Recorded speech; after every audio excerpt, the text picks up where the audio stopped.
Hello po sa inyong lahat mga ka-crypto. Ako po si Pinoy Crypto Trader at sa video na ito ay atin pong pag-uusapan ang tungkol dito sa inilabas ng Inside Bitcoins na kanila pong price prediction para kay Pepe.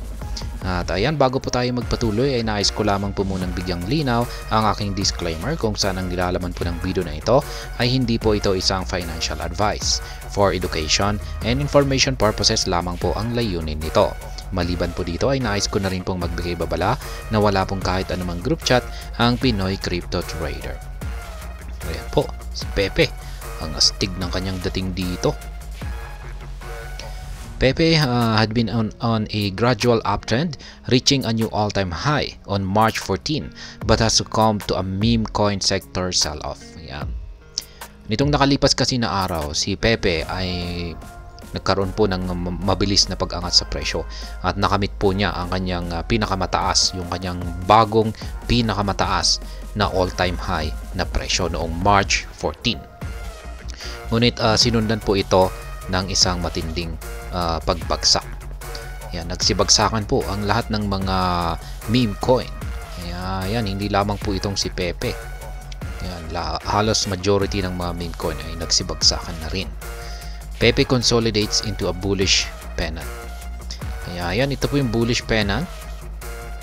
Ayan, ito po yung all-time high na nakamit ni Pepe noong March 14. Ayan, basahin po muna natin yung kanilang technical analysis dito. The Pepe price has consolidated into a bullish pennant following a sharp surge above the prolonged consolidation channel. The pennant indicates a bullish trend continuation for the Pepe price. Ayan. Nakikita natin dito. Ito nga yung bullish pennant. Ayan. At ito lamang po ay isang consolidation period kung mapapansin natin. At isa daw po itong bullish signal na makakaranas itong si Pepe ng continuation. Ayan, uptrend continuation. Kaya bullish signal po daw po ito, or bullish trend continuation para sa presyo ni Pepe. The price has also slid below the 50 simple moving average on the 4-hour chart as the bulls tries to keep the price above the 200 SMA, which now acts as an intermediate resistance for the Pepe, or immediate resistance for the Pepe price. Kaya yan, ito po yung kulay green, ito po yung 50 na moving average. Yan, simple moving average, yung kulay green na yan. At yan na nga, ito po ay tumagos na po ang presyo ni Pepe rito. Ngayon ay yung itong kulay blue naman ito po yung 200 na moving average. At ito po yung parang nagsisilbing resistance nitong si Pepe.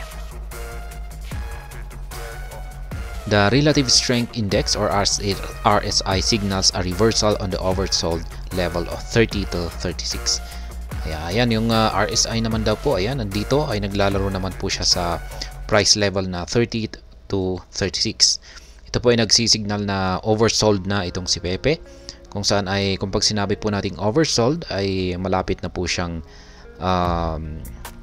parang tapos na, parang patapos na yung selling pressure. Yan naman po ang ibig sabihin yan. Pepe price bullish pennant signals a rebound. Ayan, dito naman po tayo sa prediction nila.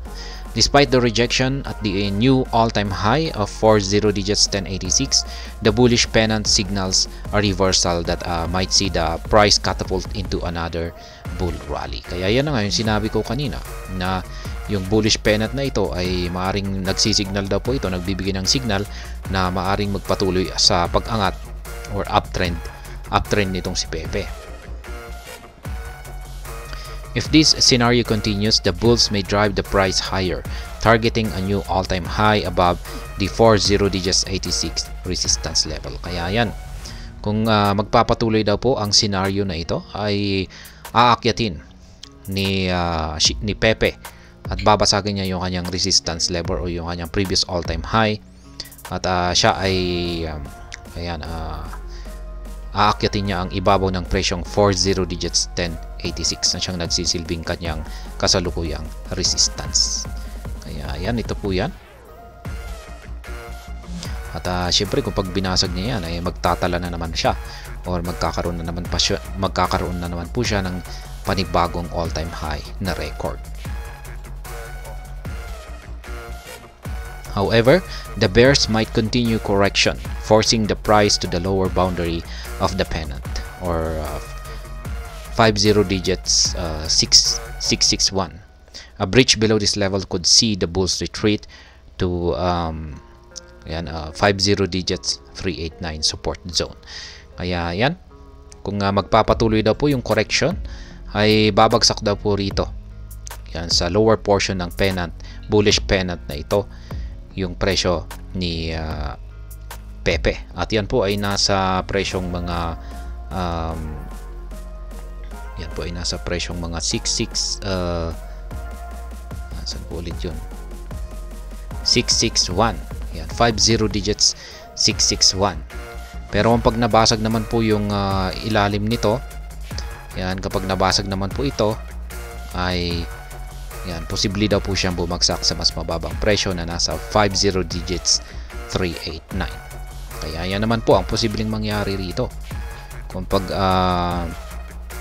yung mga bears ay nagpatuloy sa kanilang correction. Kaya yan po ang inilabas na prediction ng Inside Bitcoin dito para kay Pepe.